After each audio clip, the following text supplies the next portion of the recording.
Once more onto the breach, dear friends. This is the fourth time I am attempting to record this book review. So, as you probably know by now, because you wouldn't be here, you probably are here as a repeat, one of my few repeat followers as opposed to a new person. My name is Matt. It's Unbearable 73. Now, in this video, as what you don't know, well, you know from looking at the title, of course, is that I'm going to do a book review of Robert Jordan's Wheel of Time Book Zero, New Spring. This is the beginning of, or it was when I read it. It was my first full reread of Wheel of Time since 2013 when A Memory of Light came out. Back then, just before it came out, I read all the books before it.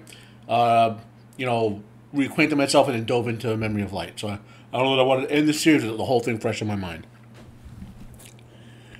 Now, as far as numbers of reads, I would say books 1 through 7 I've probably read 10 to 15 times. And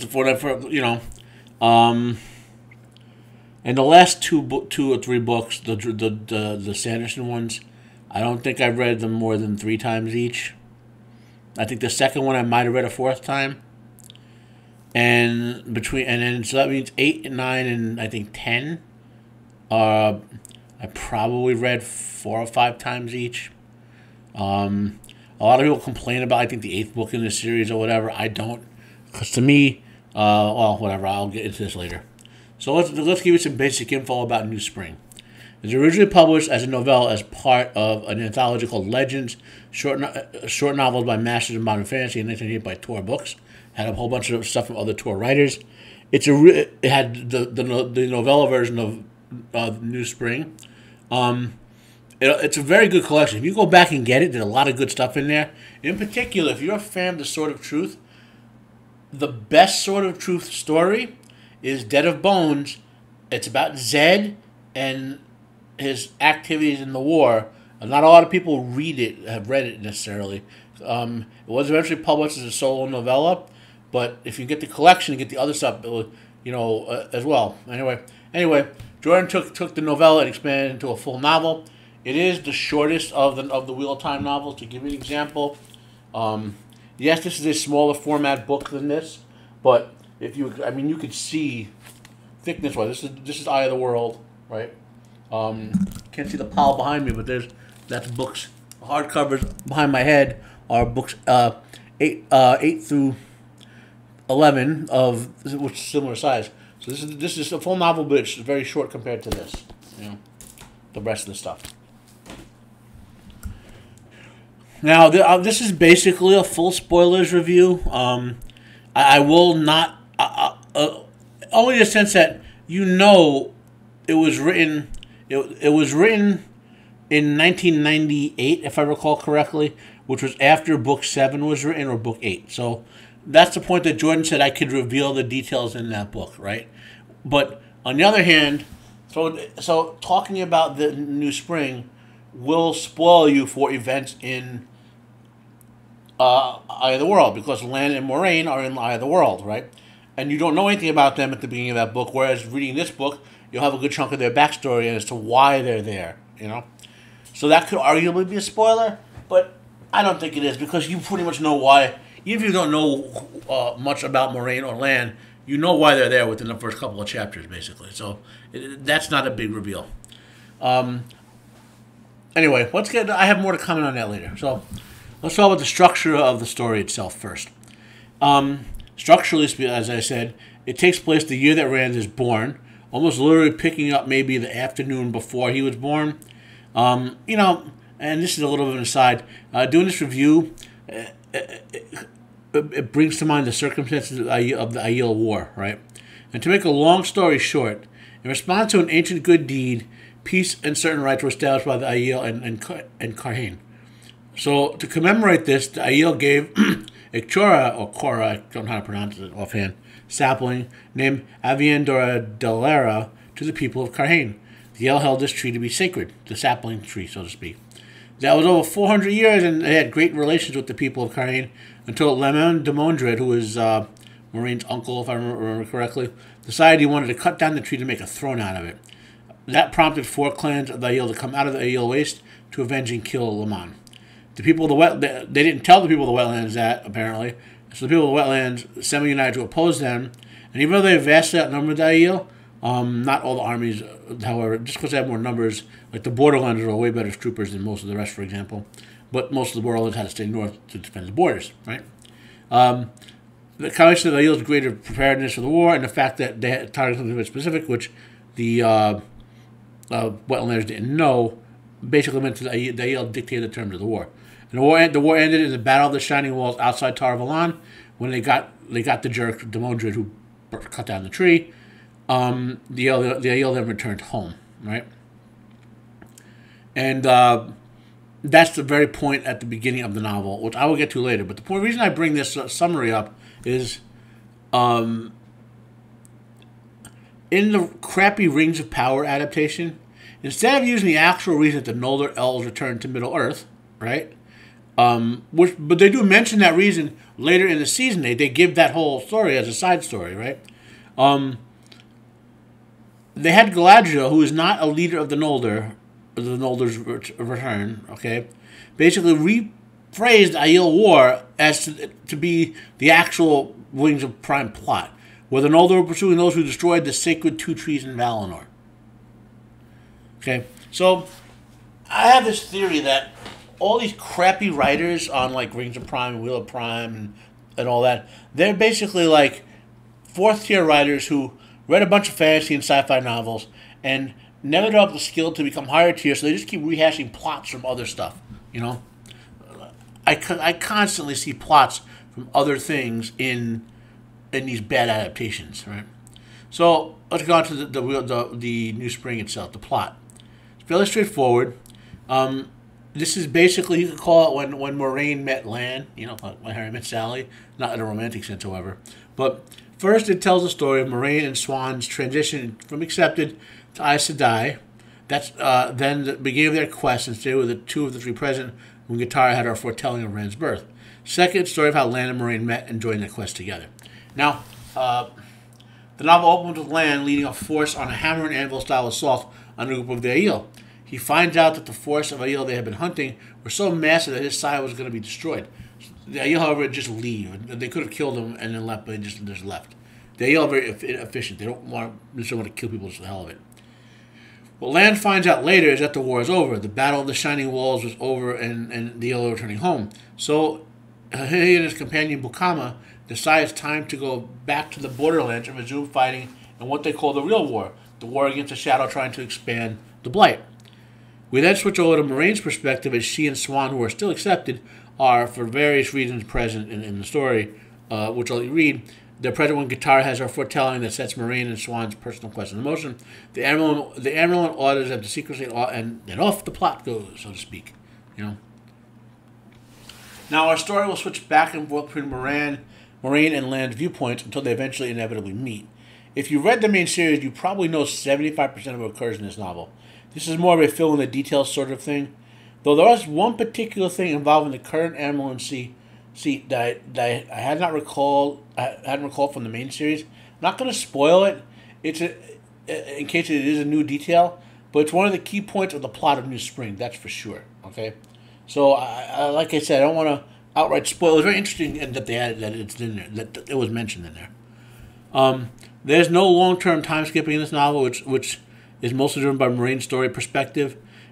We do get key moments of Lan's journey, a lot of which provides some nice background info on the Malkiri state of affairs, so to speak. The novel essentially ends a few weeks or months after Rand's birth, if I got the timing correctly. Maybe a little longer than that, maybe 6 months or so. The pacing of the novel was faster than made it felt like it was a shorter time span than I think actually occurred. And I would have to look up a time. I'm not going to do it because it doesn't enhance or take away from the novel. But anyway, I got the impression it felt like a couple of months, but it could have been 6 or 7 months, or maybe closer to a year. Now, one last thing. This does make me like double or triple sad for Jordan's death. He had plans, like when he expanded New Spring into a novel, he had plans to do a trilogy of prequels detailing the events early on, right? And it didn't. My understanding is it didn't sell as well, so he said, "Okay, I'll finish the series and go back to it." And then, I'm not like I said. I'm probably maybe I'll do a little more of this, but like if we were talking about say J.R.R. Tolkien or Naruto or older BattleTech or Doctor Who. I'm a font of lore with that sort of stuff. Star Trek, Star Wars. I read interviews and all that. But Wheel of Time, much as I love Robert Jordan, it was always on my third tier of like things I love, but I just love them and not necessarily have to go into it the way higher tier stuff like Lord of the Rings or Naruto or Godzilla or whatever that just go heads over the top for. So, but maybe I'm getting older and I am going to be doing. This is the beginning of me reviewing all the books, so I will be reading more into Jordan's commentaries and things like that to get better perspective for some of what my answers are. Though I will try to, when I do my review, present the review and then talk about stuff at the end, right? That's why I don't want this to be I don't want this to be like a term paper type of breakdown of the book.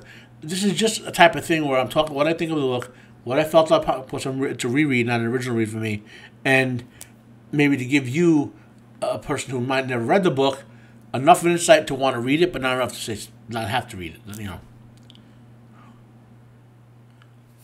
So what do I got?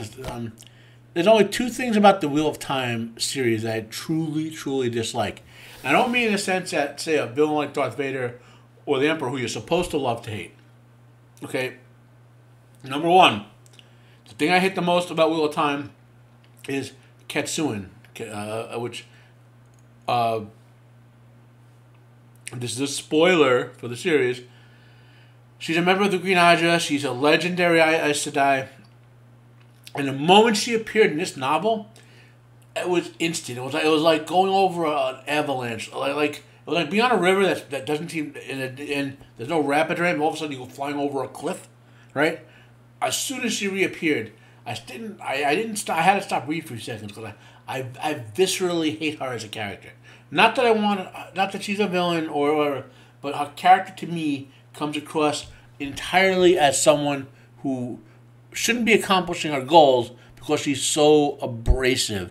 Like Jordan writes her succeeding to an extent, but in what she's trying to accomplish, despite the fact he depicts her as doing it in such a way I don't find realistic that it would have occurred. And she's the same approach here. She's like literally sandpaper to me, right?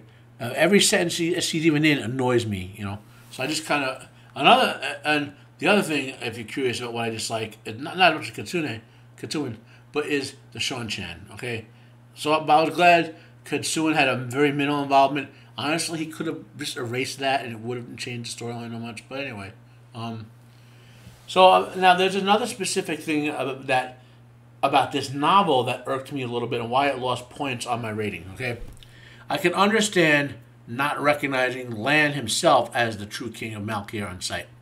That's perfectly fine, right? He was trying to keep a low profile, doesn't interact much with Aes Sedai, blah, blah, blah. But it seems very illogical for the Aes Sedai to not know if the king or the person who would be the king if the kingdom still existed was named Alan Mandragoran and that he was running around fighting in various conflicts for at least 5 years or more. Okay?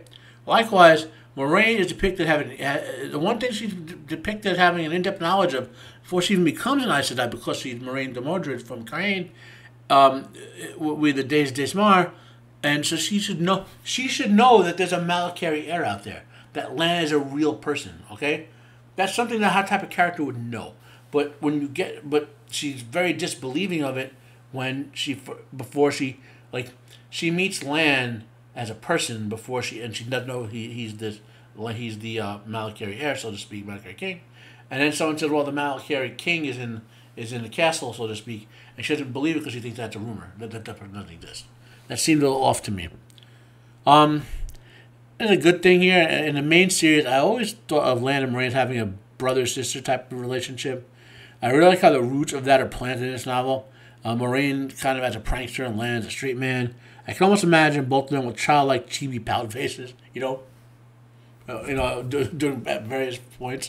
Like the establishment of their relationship was great. That's one of the better parts of the novel. I really like Bukama as a character. You know, he was cool. There's some nice lore drops, like when there was another Malkari who was a little, how shall we say, sexually threatening towards a female, and ran, and Bukama were like, what? Do you not remember in this previous event when I guess the Malkari had to deal with that? We do not treat women like that, and they put him in his place, you know? So that was established on Malkari culture. I like that. What else? So, is it necessary to enjoy the Wheel of Time series? Do you have to read this prequel? Of course not. And my short-term emotional response is it worth reading to gain more from the series? I'd say hell yes. Okay. So, however, the answer is a little more complicated because most Wheel of Time fans are going to read it. The question is, when are you going to read it? Officially, New Spring is a prequel or book 0, right? You know. So, if you're brand new to the Wheel of Time, should you read it first? With the type of reader that I am, if I had never read any Wheel of Time books, I would have to read New Spring first. Maybe it's a psychological hitch or a pet peeve, whatever you want to call it.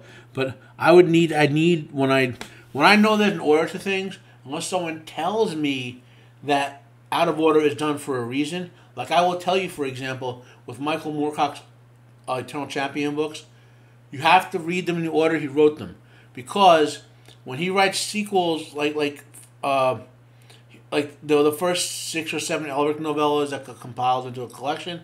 He then wrote 3 full-length novels that take place in between those. He writes those 3 novels presuming you read everything that came before. So if you tried to read like the first novel he wrote years later and haven't read the all 6 of the books, like he'll put stuff in that novel that like references you only know if you read the stuff that occurs chronologically after it. Okay, it's his structure for that sort of thing. Okay? So, but Wheel of Time is if unless someone says something is like that, then to me I have to read them in temporal order. You know, like for example, another one. I'm a fan of the Honorverse. As a matter of fact, I have to get my books out because I want to reread that series at some point. And I know that there's new books coming out there in the Honorverse. When I first read it, there was only the Honor Harrington part of it. No, none of the prequels and the side stories, right? So, if I were reading it from the beginning, I'd have to read all those prequels first, right? I'd have to read the side story novels right when they fit with the main sequence novels. I wouldn't be able to, but by the time I had read like the first 10 or so, then the prequels came out and I read those. But like I said, my brain just requires stuff in order. So if you don't have that, then you don't have to do that. Like then the recommendation might be to wait until you read the first 7 or 8 of them. So then you read in the order Jordan wrote it. That could be true. It's not going to ruin you on anything in the series to read this first. Okay, but it's not something you need to know to read the main series. Ever. You don't ever need the information in here. It's an enhancement product, all right? So it's not a must-know to know something.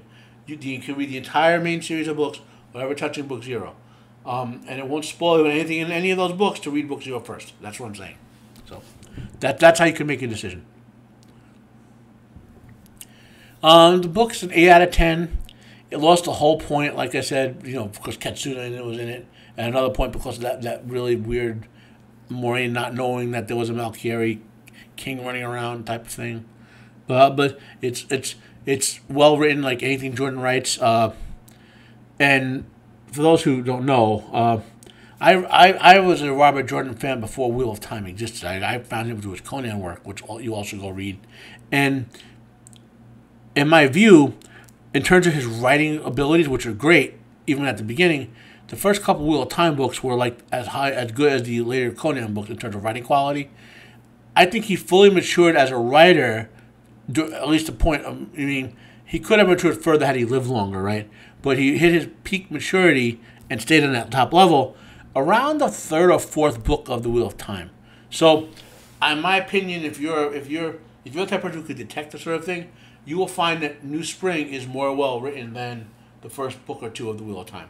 That's another thing that could be interesting to compare and contrast. Anyway, thanks for watching my video. What you see on the screen, by the way, is the cover for the full novel of New spring. Now you may notice mine has no jacket on it. I had a big flood with a lot of my books. The book survived kind of okay with no stains or anything, but the jacket turned into paste. So I just have a regular plastic book cover on it. That's Robert Jordan. That's one of my favorite pictures of him. I love that. He makes the hat work, you know. And fascinating guy. You just read about his life. It's an amazing life, you know.